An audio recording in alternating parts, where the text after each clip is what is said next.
बिहारी ये शब्द सुनते ही आपके दिमाग में एक निगेटिव सी इमेज बनती है। बिहारी है, कुछ नहीं आता हो, एक मजदूर, एक अनपढ़, गंवार, एक गाली सी, या बहुत सारे नेगेटिव थॉट्स दिमाग में आते। कभी आपने सोचा है किसी के केवल जन्म स्थान के नाम पे अपने दिमाग में एक विजुअल क्रिएट करना उसके अगेंस्ट कितना सही है? लोगों के दिमाग में ये भी आता है बिहारी है, गंदगी फैलाता होगा, गंद की तरह रहता होगा, इसको लाइफ स्टाइल के बारे में मालूम ही नहीं होगा, ये तो मजदूर है, मजदूरी करता है, पढ़ा लिखा तो होगा ही नहीं। तब मैं चुप था, जवाब नहीं देता था, लेकिन आज इस चुप्पी को तोड़ते हैं। आज बात करेंगे आखिर बिहारियों के प्रति इतनी निगेटिविटी क्यों, ये बिहारी शब्द इतना हेट क्यों पैदा कर, और सच क्या है, बिहार की कहानी दरअसल है क्या है बिहार। नमस्कार दोस्तों, मैं हूं अभिषेक सरन। बिहार यह सिर्फ एक नाम नहीं है, ये इतिहास की 3 परतों में गढ़ा हुआ एक भाव है। इस नाम के उत्पत्ति के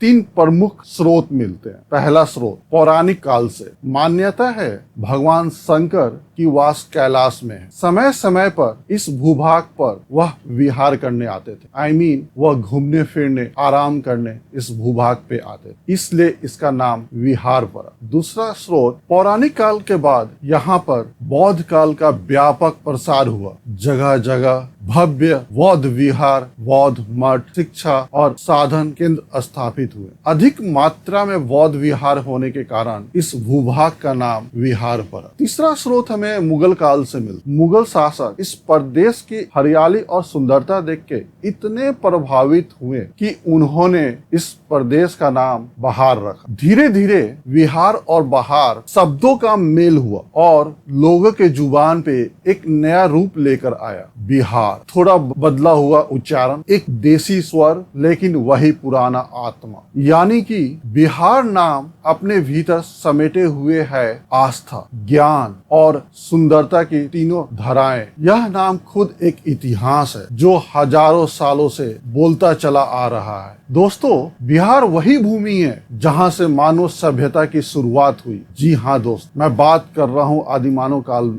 जब मानव सभ्यता की शुरुआत हुई, जब मानव सभ्यता में बदलाव देखी गई, वह जगह बिहार थी। 1960-1961 में भारतीय पुरातत्व विभाग ने बिहार में गंगा तट किनारे एक छोटा सा गांव चिरांद में खुदाई की। इस खुदाई में पुरातत्व विभाग को वहां पे पत्थर के बने औजार, हड्डियों के बने औजार, मिट्टी के बर्तन और मानव अस्थियां मिली। ऐसा प्रतीत होता था आदि मानव काल में मानव जाति ने सबसे पहली अस्थायी बस्ती इसी जगह पे बनाई हो। यूं कहें भारत में कृषि की शुरुआत भी यहीं से हुई, बिहार से। इसी चिरांद से खुदाई में हमें पता चला कि मानव काल यहाँ पे कृषि करते थे। तो ये कहना गलत नहीं होगा कि भारत में कृषि की शुरुआत इसी भूभाग, इसी मिट्टी से हुई, इस बिहार की मिट्टी से हुई, गंगा तट किनारे चिरांद से। चिरांद केवल एक पुरातात्विक स्थान नहीं, बिहार की प्राचीनता का पहला प्रमाण है, और यूं कहें मानव सभ्यता की पहली प्रमाण है। बिहार की धरती पे 4000 साल पहले भी इंसानों की बस्ती थी। यूं कहें बिहार से ही फर्स्ट सील ऑफ सिविलाइजेशन की शुरुआत हुई। यहाँ पर जीवन के तीनों आयाम मिले, आवास, औजार और कृषि। इस कारण इसे बिहार का फर्स्ट सिग्नेचर माना जाता है। यूं कहें मानव सभ्यता की प्रारंभिक हस्ताक्षर। यहीं से शुरू होती है भारत में कृषि की कहानी। यहीं से आदि मानव का जीवन बदलता है। गया, बिहार की धरती पे एक जगह है गया, जिसे पितरों का मोक्ष द्वार कहा जाता है। अगर मैं कहूँ कि पूरे संसार में मोक्ष की द्वार की मान्यता बिहार में ही गया को मिली है, जहाँ पीढ़ियों से लोग अपने पूर्वजों का पिंड दान करने आते। उनका मानना है पूर्वजों का पिंड दान गया में करने से उनकी आत्मा को मुक्ति मिलती, मोक्ष की प्राप्ति होती है। मान्यता है कि गया ही वह एकमात्र स्थल है जहां आत्माओं का मोक्ष मिलता है। यह भी बिहार में ही है। पिंडदान की परंपरा आज भी लाखों लोग निभाते हैं। दोस्तों, पिंडदान करने से मोक्ष की प्राप्ति होती है, इसकी उल्लेख महाभारत में भी है। युधिष्ठिर ने पांडवों के साथ अपने पूर्वजों का पिंडदान करने के लिए गया गए थे, और अपने पूर्वजों का पिंडदान यहीं पे किया था, बिहार में, गया में, अपने पूर्वजों की आत्मा को मोक्ष दिलाने के लिए। भारत में लाखों लोग मानते हैं कि यदि पूर्वजों के आत्मा को शांति देनी है तो उसके लिए गया में पिंडदान करना जरूरी है। उसके लिए सबसे पवित्र स्थल गया ही है, यानी बिहार ही है। दोस्तों, गया केवल मोक्ष की द्वार नहीं है, बल्कि एक पवित्र भूमि भी है, जहां गौतम बुद्ध को ज्ञान की प्राप्ति हुई, जहां से बौद्ध धर्म की शुरुआत हुई। एक ऐसी राह जिसने पूरे दुनिया को नई दिशा दी। यूं कहें, बौद्ध धर्म की नींव भी, शुरुआत भी बिहार से हुई। आज भी यहाँ महाबोधि मंदिर है। ज्ञान प्राप्ति के बाद बुद्ध ने सारनाथ में अपने 5 शिष्यों को पहला उपदेश दिया। यहीं से बौद्ध धर्म की नींव रखी गई। उनका उपदेश केवल एक धर्म तक सीमित नहीं था, बल्कि पूरी मानवता के लिए जीवन का मार्ग बन गया। यहीं से सिद्धार्थ से बुद्ध बने। इस तरह बिहार की इस पावन धरती ने मानवता को बुद्ध जैसा महान शिक्षक दिया, जिनकी करुणा और शांति का संदेश आज पूरी दुनिया में गूंजता है। दोस्तों, आज हम बात करते हैं नारी शक्ति की, महिला को सम्मान, अधिकार। दोस्तों, इस नारी शक्ति की नींव भी इसी बिहार में रखी गई। प्रकृति ने स्त्री और पुरुष दोनों को एक दूसरे का पूरक बनाया है, लेकिन मानव समाज ने समय समय पर इस संतुलन को तोड़ा। कभी स्त्री को बंधन में जकड़ा, तो कभी उसे मर्दों के पीछे चलने के लिए मजबूर किया गया। आज पिछले कुछ दशकों से दुनिया स्त्री को मजबूत और सक्षम बनाने की बात कर रही है। इसे ही नारी शक्ति कहा जा रहा है। परंतु इतिहास गवाह है, स्त्री को धार्मिक और सामाजिक सहभागिता का अधिकार सबसे पहले बिहार की धरती ने ही दिया। यह वही भूमि है जहां त्रेता युग में माँ सीता ने राम जी की अनुपस्थिति में अपने ससुर महाराज दशरथ का श्राद्ध किया। यह वही कर्म है जो आज भी हिंदू समाज में किसी महिला को यह अधिकार नहीं देता। यह वही कर्म है जो आज भी हिंदू समाज में प्रचलित परंपरा के अनुसार पति के बिना स्त्री के लिए वर्जित माना जाता। लेकिन बिहार ने इस परंपरा को तोड़ते हुए धार्मिक कर्म कांडों में स्त्री की भागीदारी को मान्यता दी। यह केवल कथा नहीं, बल्कि यह प्रमाण है। बिहार की मिट्टी ने हमेशा स्त्री को उसका उचित स्थान दिया। यही वह भूमि है जिसने सबसे पहले यह संदेश दिया, धर्म, समाज और परिवार सब में स्त्री और पुरुष समान रूप से पूरक हैं। आज हम नारी शक्ति की बात करते, लेकिन सोचिए, इसकी पहली नींव बिहार में ही रख दी गई हजारों साल पहले। भगवान महावीर स्वामी जी के समय जब समाज महिला को धर्म और ज्ञान से दूर रखता था, महावीर जी ने इस परंपरा को तोड़ते हुए केवल पुरुषों को नहीं, महिलाओं को भी अपने संघ में शामिल किया। उनकी पहली महिला शिष्य थी चंदनवाला। उनके संघ में 16 महिलाएं थी। ये सभी महिलाएं गांव में जाती और लोगों को धर्म और शिक्षा का ज्ञान देती और त्याग, करुणा और अहिंसा का मार्ग दिखाती। युद्ध और अहिंसा के समय जब त्याग सिर्फ शब्द था, महिलाओं ने इसे जी कर दिखाया। उन्होंने साबित कर दिया, धर्म, ज्ञान और नेतृत्व किसी एक लिंग तक सीमित नहीं है, बल्कि मानवता की साझा धरोहर है। कल्पना कीजिए, सीता, चंदनबाला, अम्रपाली और उनके जैसी अनेक महिलाएं अगर आज के विश्वव्यापी नारी शक्ति के संघर्ष को देखती तो शायद गर्व करती। हमने जो शुरुआत की आज पूरी दुनिया में गूंज रही है। दोस्तों, बिहार वही स्थान है जहां पर जैन धर्म के 24वें तीर्थक गुरु महावीर स्वामी का जन्म हुआ, जिन्होंने जीवन को संयम, अहिंसा और सत्य की ऊंचाई तक पहुंचाया। महावीर स्वामी जी को जैन धर्म का सबसे महत्वपूर्ण धर्म गुरु माना जाता है। बिहार की धरती ने मोक्ष का एक अलग मार्ग दुनिया को दिया। यहीं पर जन्मे थे भगवान महावीर स्वामी, जिन्होंने केवल ज्ञान देकर, अहिंसा और सत्य का मार्ग दिखाकर जैन धर्म की नींव को मजबूती दी। पावापुरी की यह मिट्टी सर्वोच्च कोटि के ज्ञान की साक्षी है। जैन परंपरा में कहा जाता है, अहिंसा परमो धर्म। इसी बिहार की भूमि ने इस पावन उद्देश्य को जन्म दिया, भगवान महावीर के द्वारा, अहिंसा परमो धर्म। बिहार की मिट्टी केवल प्राचीन भारत की ज्ञान परंपरा का ही प्रतीक नहीं है, बल्कि यह भूमि सिख इतिहास से भी गहराई से जुड़ी हुई। यही वह पावन धरती है जहाँ पे सिख धर्म के 10वें गुरु गोविंद सिंह का जन्म हुआ। बिहार के इस पवित्र स्थान पे जन्मे श्री गुरु गोविंद सिंह जी ने आगे चलकर खालसा पंथ की स्थापना की और सिखों को आदेश दिया कि पवित्र गुरु ग्रंथ साहब ही उनका अंतिम और शाश्वत गुरु होगा। दोस्तों, बिहार की मिट्टी केवल भारत की नहीं, पूरी दुनिया की साझा धरोहर है। यहाँ की संस्कृति ने हर धर्म को अपनाया है। यही कारण है बिहार की पहचान केवल एक प्राचीन सभ्यता नहीं, बल्कि धर्मों के शरण स्थली के रूप में भी है। दोस्तों, सन 1180 में यहाँ इमाम ताज फकीर जेरूसलम से आए। बिहार की जनता ने उन्हें भी अपनाया और सम्मान दिया। यहीं उन्हें शरीफ का दर्जा भी मिला। आज भारत में केवल 3 स्थान शरीफ कहलाते हैं। उनमें से यही एक मनेर शरीफ है, जो कि बिहार में पटना में। बिहार ने ईसाई धर्म को भी समान मान्यता दी। पटना में रोमन कैथोलिक संप्रदाय का सबसे पुराना चर्च आज भी खड़ा है। इसके पास स्थित 18वीं शताब्दी की है, जो धर्म के प्रति सहनशीलता दिखाती है, जो धार्मिक मेल जोल का उदाहरण है। बिहार चाहे बौद्ध धर्म हो, जैन धर्म हो, ईसाई हो, मुस्लिम हो, हिंदू हो, चाहे वो किसी भी धर्म का हो, बिहार ने हर विश्वास को केवल अपनाया ही नहीं, बल्कि अपने आंचल में संजो कर रखा। बिहार जहां हर धर्म को मिला है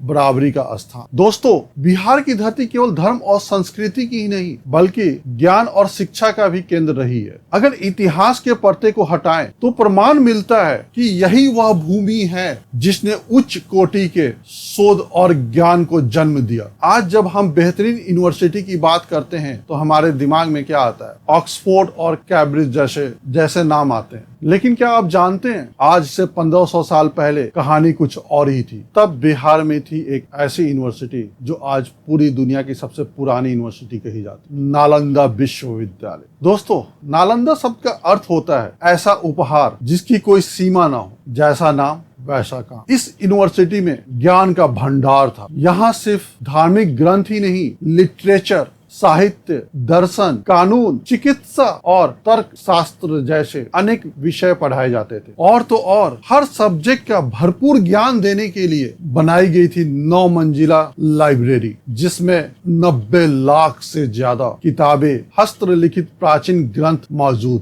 थी। यह यूनिवर्सिटी लगभग 700 साल तक लोगों को शिक्षा देती रही। यहाँ पे शिक्षा प्राप्ति के लिए केवल भारत से नहीं, विदेशों से छात्र आकर यहाँ पे शिक्षा प्राप्त करते थे। यह यूनिवर्सिटी लगभग 700 साल तक पूरी दुनिया को शिक्षा देती रही, लेकिन वक्त की मार ने इसे भी नहीं छोड़ा। 12वीं शताब्दी में बख्तियार खिलजी ने नालंदा विश्वविद्यालय को जला दिया। कहा जाता है कि इसकी लाइब्रेरी 3 महीने तक जलती रही और ज्ञान का खजाना जिसे संभाल कर रखा गया था वो धुएं में खो गया। आर्कियोलॉजिस्ट के हिसाब से नालंदा को 5वीं शताब्दी में गुप्त काल में गुप्त सम्राट कुमार गुप्त के द्वारा बनाया गया। अलग अलग दौर में कई महान टीचरों ने यहाँ पे पढ़ाया, जैसे नागार्जुन, बुद्ध पालित, आर्यदेव जैसे टीचर। और जानते हैं स्टूडेंट कैसा था? चाइनीज ट्रेवलर हुई ताशंग, आर्यभट्ट जैसे लोग। नालंदा विश्वविद्यालय वक्त की मार को नहीं झेल सका। हमारे राष्ट्रपति डॉक्टर APJ अब्दुल कलाम ने इस नालंदा विश्वविद्यालय को मॉडर्न इंटरनेशनल यूनिवर्सिटी के रूप में एक नया फिर से जन्म दिया गया। नालंदा विश्वविद्यालय आज भी इस बात का प्रमाण है कि बिहार का ज्ञान हमेशा से पूरी दुनिया को राह दिखाता आ रहा है, और एक दिन पूरी दुनिया कहेगी it happens only in Bihar. आज इसके खंडहर को यूनेस्को वर्ल्ड हेरिटेज साइट माना जाता है, जो हमें उस महान परंपरा को याद दिलाते हैं। दोस्तों, आज हम जिस टीचर स्टूडेंट की रेशियो की बात करते हैं, जिस पर अमेरिका जैसे बड़े यूनिवर्सिटी गर्व करते हैं, उससे कहीं बेहतर रेशियो हमारे इस नालंदा विश्वविद्यालय का था। यहाँ पर 10,000 स्टूडेंट के लिए करीब 2000 टीचर, यानी हर 1000 स्टूडेंट के लिए 100 से अधिक टीचर। दोस्तों, इसी परंपरा को आगे बढ़ाया विक्रमशिला विश्वविद्यालय ने। लेकिन सन 1193 में बख्तियार खिलजी ने इन दोनों विश्वविद्यालय में आग लगा दी। 9 महीने तक धुआं धधकती रही, ज्ञान का सागर जलकर राख। परंतु खिलजी ने यह नहीं समझ पाया कि भवन और ग्रंथों को नष्ट तो किया जा सकता है, मगर ज्ञान को नहीं। जिस मिट्टी ने नालंदा और विक्रमशिला को जन्म दिया उसी ने उस ज्ञान को अपने भीतर समाहित कर लिया। यही ज्ञान तिब्बत तक पहुंचा और बौद्ध धर्म की नींव डाली गई। दोस्तों, ज्ञान नश्वर नहीं होता, वह अमर आत्मा की तरह है। यही कारण है कि आज भी नालंदा और विक्रमशिला केवल पुरातात्विक अवशेष नहीं बल्कि जीवित प्रमाण है कि इन्हें कोई मिटा नहीं सका। दोस्तों,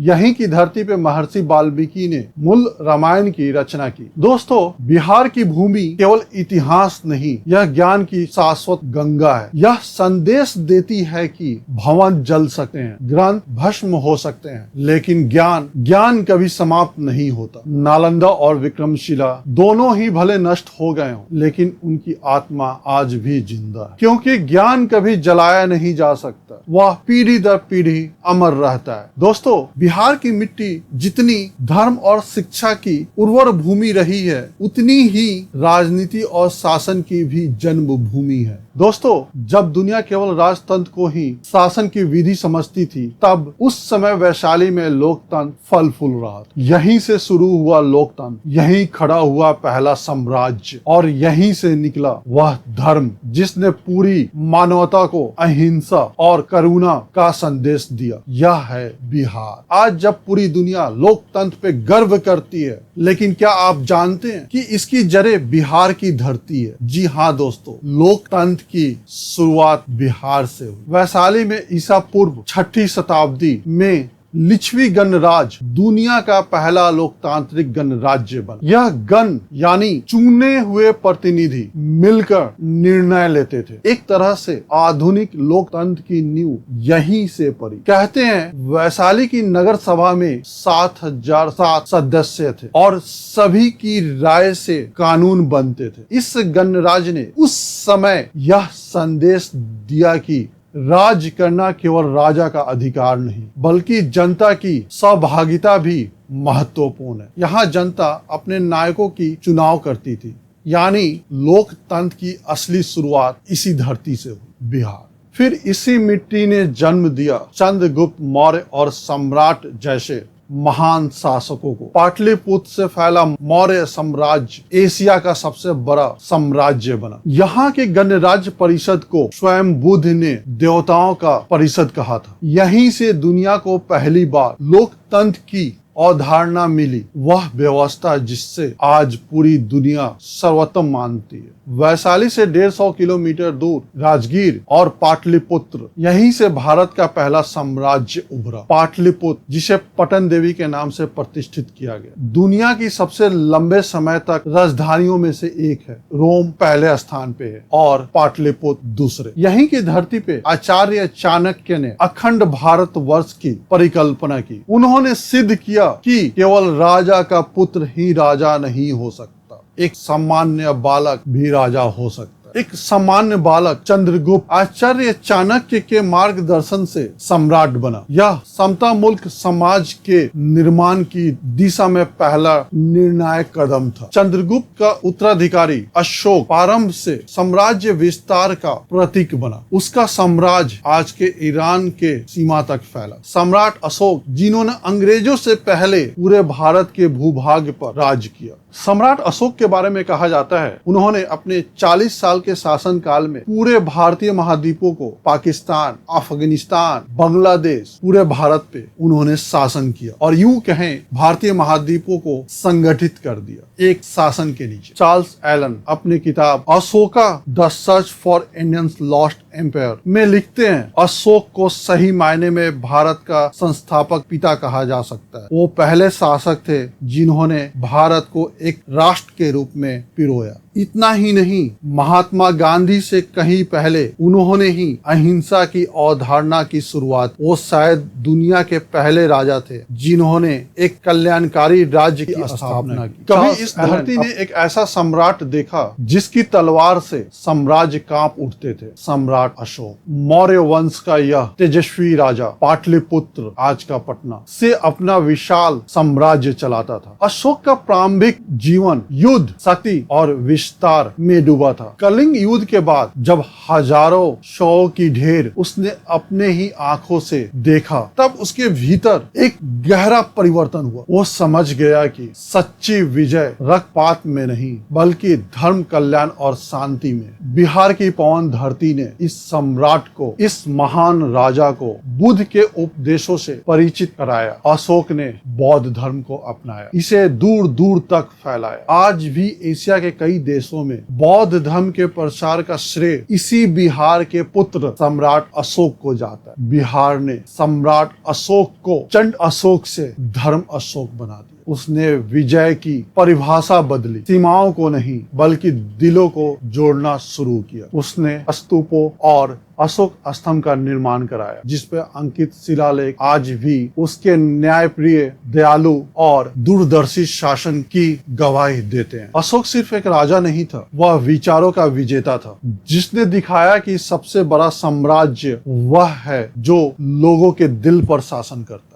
बिहार में मिले कई शिलालेख बताते हैं कि उन्होंने प्रजा को सिर्फ आदेश नहीं बल्कि प्रेम और धैर्य का शब्द दिए। सम्राट अशोक ने अपने साम्राज्य में निःशुल्क औषधालय, जानवरों के लिए अस्पताल, सड़क के किनारे पेड़ और कुएं बनवाए। अशोक ने बौद्ध धर्म को सिर्फ भारत ही नहीं, श्रीलंका, नेपाल, अफगानिस्तान, थाईलैंड, चीन, मिस्र, यहाँ तक कि ग्रीक साम्राज्यों तक पहुंचाया। आज भारत का राष्ट्रीय प्रतीक अशोक पिल्लर और अशोक चक्र उन्हीं की विरासत है। सम्राट अशोक के बाद गुप्त वंश ने बिहार की परंपरा को शिखर पे पहुंचाया। यह भारत का स्वर्ण युग कहा जाता है। सुशासन, व्यापार, कला, साहित्य, संगीत, चिकित्सा, खगोल, हर क्षेत्र में नए रिसर्च हुए। सोने की मुद्रा चलन में आई और प्रजा को अपने धर्म की रक्षा करने का अधिकार मिला। इसके बाद शेरशाह। इतिहास के पन्नों पर स्वर्ण अक्षरों में दर्ज एक ऐसा नाम जिसने अपनी जन्मभूमि को स्वयं से बढ़कर माना, वह थे सासाराम के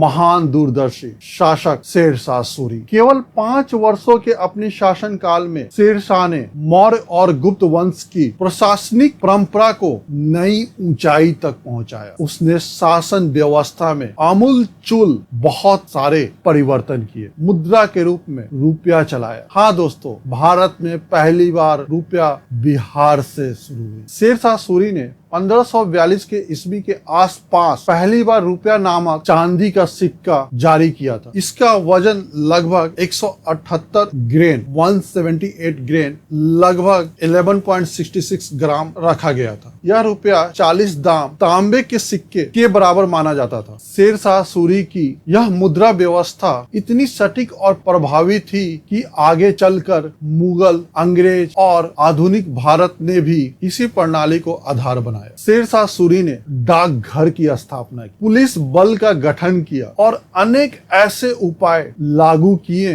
जिन्होंने प्रशासन का स्वरूप ही बदल डाला। दोस्तों, हम जानते हैं विकास की पहचान होती है सड़क। हाँ दोस्त, इस धरती को गर्व है, प्राचीन काल से ही उसने पूरे भारत को विकास का यह मंत्र दिया। मौर्य शासकों ने तक्षशिला से पाटलिपुत्र तक सड़क बनवाई। फिर शेरशाह ने मुल्तान से आगरा तक इसका विस्तार किया और इसे नाम दिया सड़क-ए-आजम। बाद में अंग्रेजों ने इसे और विस्तार दिया और नाम दिया ग्रैंड ट्रंक रोड। आज ये सड़क भारत के सबसे महत्वपूर्ण राजमार्ग में से एक है, जिसे हम राष्ट्रीय राजमार्ग 2 के नाम से जानते हैं, NH2। बिहार यह वही धरती है जिसने प्रशासनिक कुशलता, आर्थिक सुधार और विकास की राह पूरे हिंदुस्तान को दिखाई। शेरशाह का योगदान सिर्फ इतिहास नहीं, यह आज भी भारत की नसों में धड़क रहा है। दोस्तों, अगर हम बात करें चिकित्सा की, बिहार यही धरती थी जिसने दुनिया को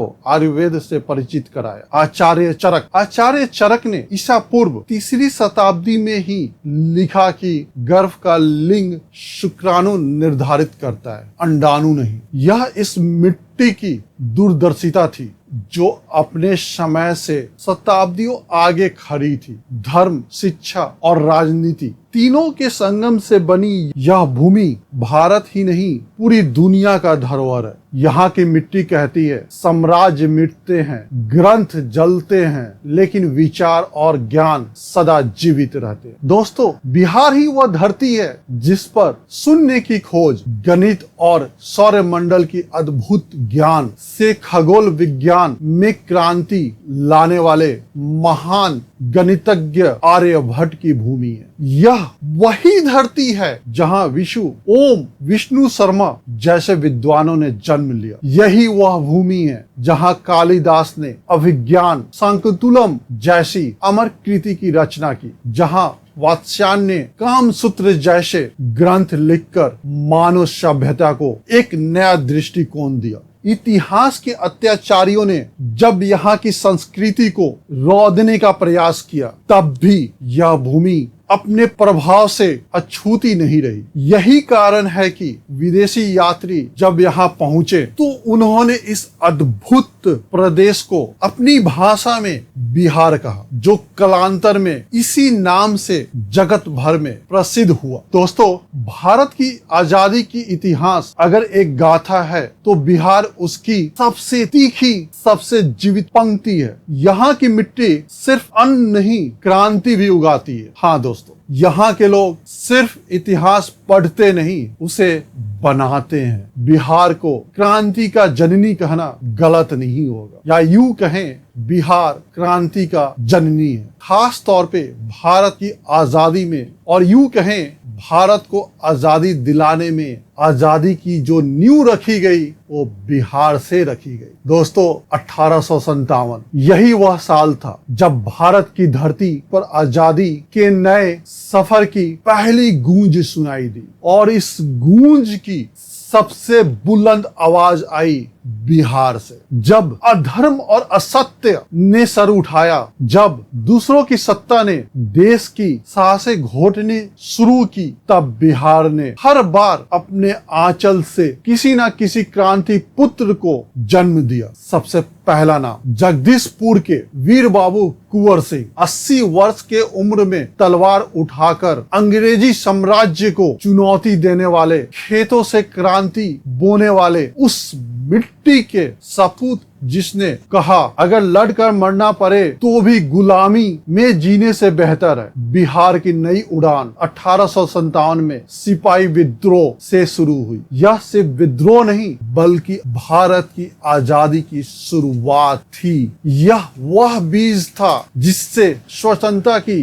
पूरी सफल उगी। 1908 आते आते बिहार के दिल में एक नई बेचैनी, एक नई पुकार गूंजने लगी, हमारा अपना प्रांत, हमारी अपनी आवाज। और यही पुकार 1912 में बिहार को एक अलग प्रदेश के रूप में भारत के मानचित्र पर एक बार फिर उभार लाई। जैसे नवजात शिशु जन्म लेता है और दुनिया का पहला झटका झेलता है, वैसे ही यह नया प्रदेश भी प्रकृति की मार से गुजरा। भयंकर बाढ़, लोग कहते हैं बिहार को कोसी का श्राप हर बार बिहार की धरती को परखता रहा, लेकिन यह धरती कभी टूटी नहीं, यह और मजबूत होती गई। दोस्तों, अंग्रेजों के खिलाफ निर्णायक लड़ाई की पृष्ठभूमि भी यही बिहार में तैयार हुई। हाँ दोस्तों, मैं बात कर रहा हूँ 1917 की, जब राजकुमार शुक्ला ने मोहनदास करमचंद गांधी को चंपारण के धरती पर लाए।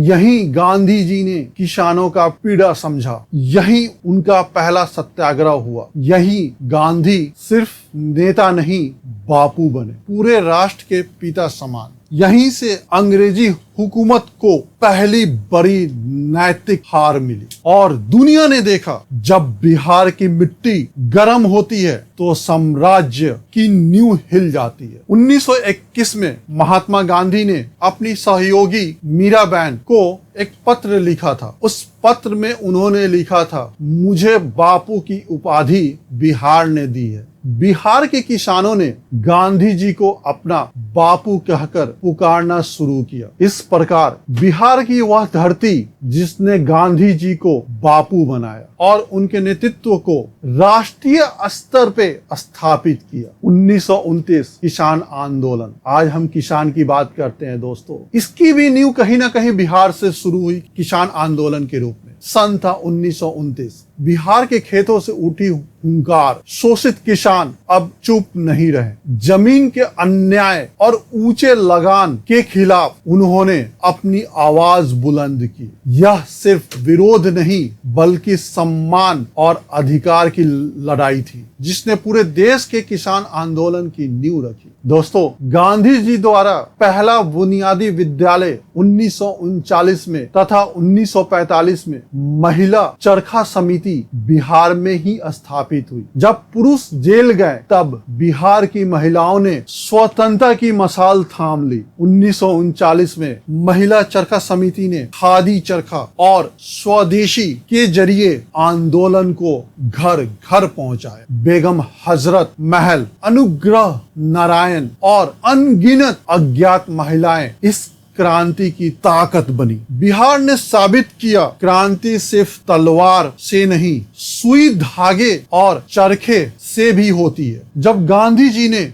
सविनय अवज्ञा आंदोलन और भारत छोड़ो की हुंकार भरी तो प्रदेश की जनता उनके साथ तन मन धन से खड़ी हो गई। आजादी के हर अनुष्ठान में हर वर्ग के समुदाय की भागीदारी रही। असाधारण व्यक्तित्व वाले बिहारी नेताओं ने बड़े प्रभावी ढंग से इस आंदोलन में भाग लिया। 1934 में बिहार ने झेला भयंकर भूकंप। 1934 के बाद 1935 में भूखंडन। बिहार के कुछ भागों को अलग कर ओडिशा राज्य बना दिया गया। दोस्तों, डॉक्टर राजेंद्र प्रसाद स्वतंत्र भारत के प्रथम राष्ट्रपति बने। 12 वर्षों तक लगातार राष्ट्रपति बने रहे। अब तक कोई भी ना तो 12 वर्षों तक राष्ट्रपति रहा है इस देश का, ना ही डॉक्टर राजेंद्र प्रसाद के कद के बराबर हुआ। दोस्तों, आपको जानकर हैरानी होगी, भारत के मैक्सिमम जगह पे हिंदी बोली जाती है। यूं कहें, हिंदी को हम भारत की राष्ट्रभाषा कहते हैं। लेकिन क्या दोस्तों आप जानते हैं, कालांतर में जनजीवन से जोड़ने के लिए हिंदी को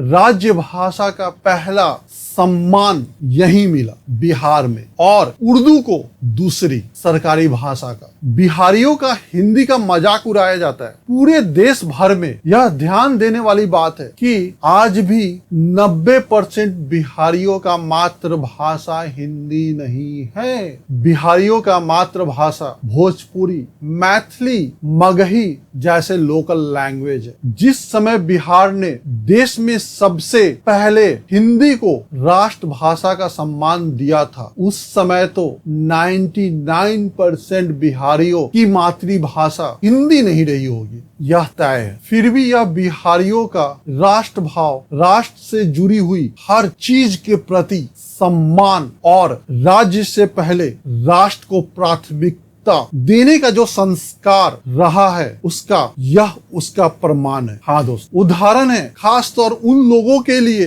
जो राष्ट्र भावना, राष्ट्र भाषा के विरुद्ध आवाज उठाते हैं। बिहार की सोच हमेशा से राष्ट्रीयता और समग्रता की रही है। बिहार जो आज एक प्रदेश है, वह कभी देश रहा हुआ है। इसी का इतिहास सदियों तक भारत का इतिहास रहा है। दोस्तों, ग्रामीण जीवन को लोकतांत्रिक अधिकार देने के लिए पंचायती राज्य की स्थापना 1948 में बिहार में की गई। गांव की उन्नति के लिए, गांव के लोगों के अधिकार के लिए, गांव के लोगों को आवाज को बुलंद करने के। दोस्तों, आजादी के बाद जब लोकतंत्र लड़खड़ाने लगा तो बिहार ने फिर आवाज बुलंद की। जयप्रकाश नारायण, संपूर्ण क्रांति। उस समय भारत में इंदिरा गांधी की सरकार थी। लोगों का मानना था कि इंदिरा गांधी प्रजातंत्र के लिए खतरा है। 1974 में बिहार की जनता ने जयप्रकाश नारायण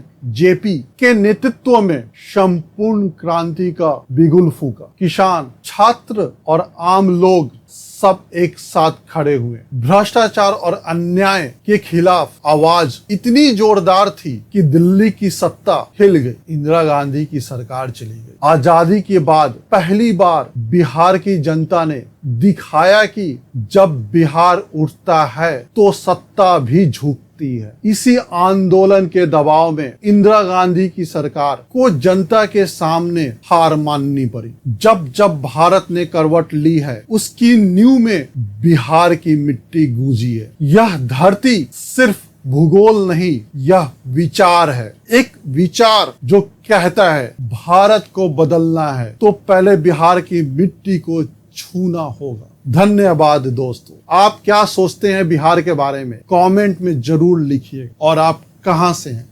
बिहार से और बिहार के बाहर से, पर है तो भारतीय, जरूर लिखिएगा। अपनी राय देना ना भूलें, जरूर साझा करें, अपनी राय जरूर साझा करें। Thank you.